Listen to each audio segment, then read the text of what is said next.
আমার ফেসবুকে সবচেয়ে প্রিয় মানুষকে জানেন? শামীম আহমেদ ভাই। সে একজন কন্টেন্ট ক্রিয়েটার, অনেক বড় মাপের কন্টেন্ট ক্রিয়েটার। তাকে সোশ্যাল মিডিয়া সবাই শামীম আহমেদ নামে না চিনলেও তাকে সবচেয়ে বেশি চিনে মনা নামে। তিনি আমার সবসময় আইডল আছে এবং থাকবে। তার যে কথা বলার ধরন, তার যে কথা বলার সবকিছু আমার অনেক ভালো লাগে। তিনি সবসময় যৌক্তিক বিষয় নিয়ে আলোচনা করে এবং যৌক্তিক কথা বলে, যেটা উচিত সেই কথাটা বলে সে। আমার এই জন্য তাকে অনেক বেশি ভালো লাগে। শামীম ভাই কয়েকদিন আগে একটা ভিডিও বানাইছে বইমেলা নিয়ে।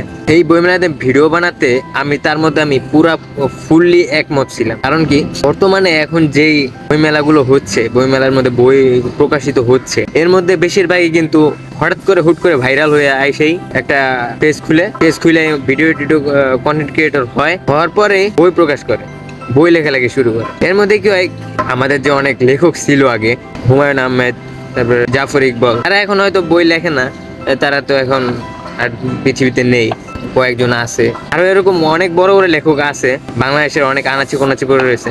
কিন্তু তাদের কাছে মানে এই কন্টেন্ট ক্রিয়েটাররা মানে আউল ফাউল যত বই বানায়া বই মেলাতে ছাড়ছে, তাতে তাদের কোনো মানে প্রকাশ হচ্ছে না। তারা একটা ভালো একটা লেখক রিপ্রেজেন্ট করতে পারছে না। এটা খুব খারাপ লাগে। আমি আহমেদ ভাইয়ের কথায় পুরো একমত সাথে। দু একটা ভিডিও ভাইরাল কইরা কন্টেন্ট ক্রিয়েটার, আমি ঠিক আছে, তো আপনারা কন্টেন্ট ক্রিয়েটার ঠিক আছে, একজন কবি হওয়ার আমি মনে করি যোগ্য না। আমি আহমেদ ভাইয়ের সাথে আমি ফুললি একমত ভাই। এই জন্য ভাই আপনি আমার সবসময় আইডল আছেন এবং থাকবেন ভাই।